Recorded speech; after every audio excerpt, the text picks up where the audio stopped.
TYS-Dandadan, episode 14. So we are continuing with the Evil Eye arc, and I love that it basically starts off with Gigi trying to stop Okarun from, first of all, biting him, and then he starts having to be more protective towards Okarun and Momo. And at first, you're kind of left in the dark as to how he's able to do that, as Okarun and Momo have been completely overtaken by these psychic waves, and both of them can't really control what they're doing, and they're not even at their full senses. But somehow Gigi is the one that is in control of himself and does have his own free will and his own self thinking. Which the only one that's not surprised by it is Turbo Granny, which just kind of lets Gigi know, like, hey, how come? She lets him know, like, yeah, you didn't know, you don't know why you're not affected by it. That's weird.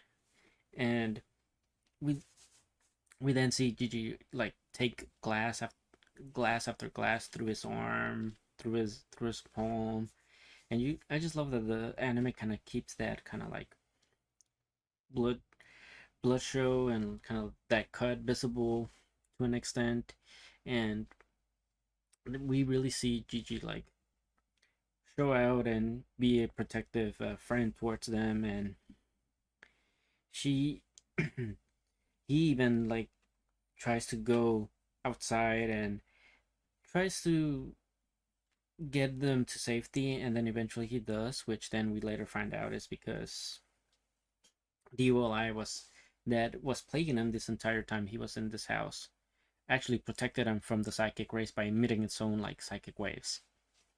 And it's really interesting that this evil eye yokai is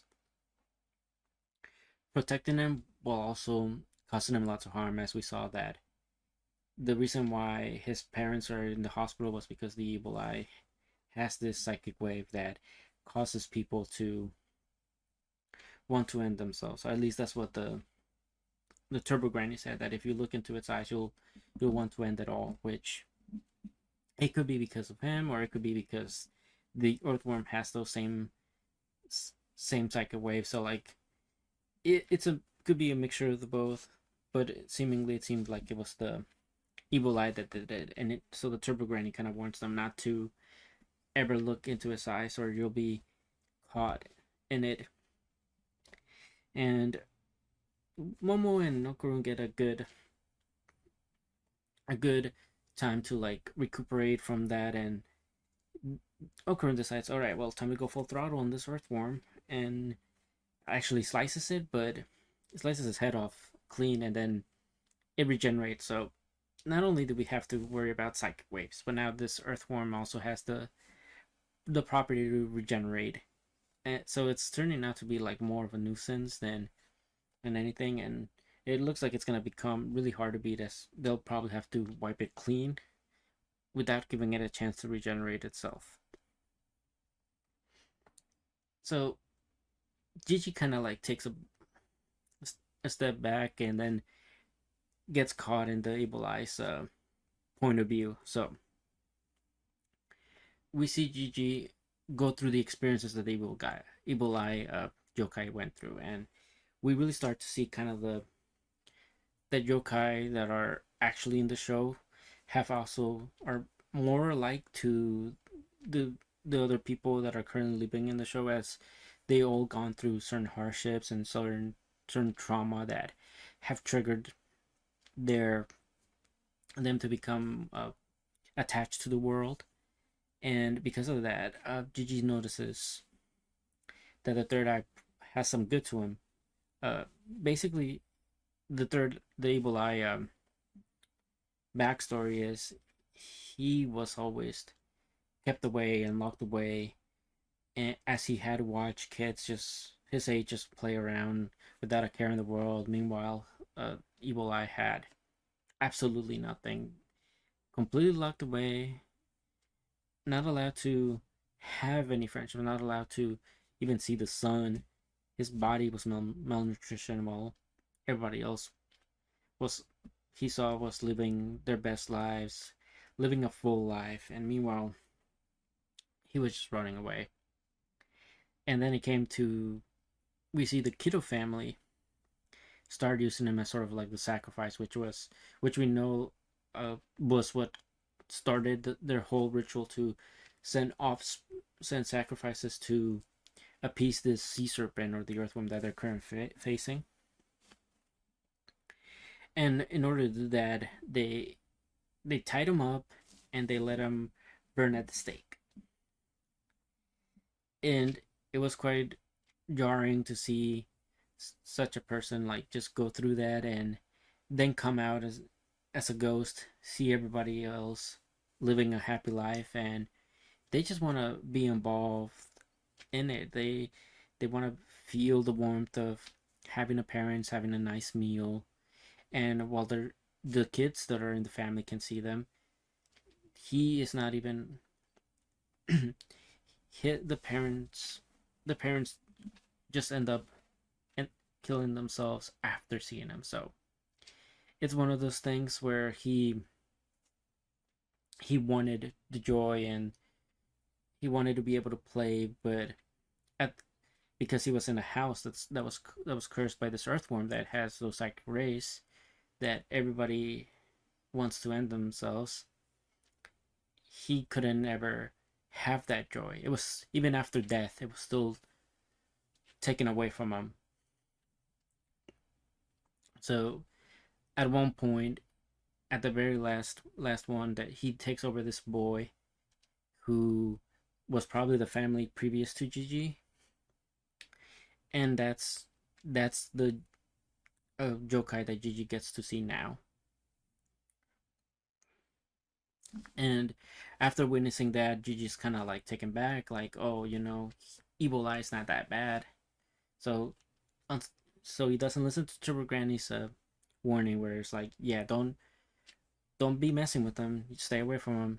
It is not a good yokai. If you think it is, it'll completely take you, and it'll try to destroy us. Which Gigi refuses to listen and chases down where chases where the body is, goes downwards, and eventually finds it, and it's like, well, you know, I'm I'm not a I'm not sure, but like he's not a bad person. I can feel it, and one of the things I do love is that Gigi, while being there, does get to see the evil eye again and see the body again.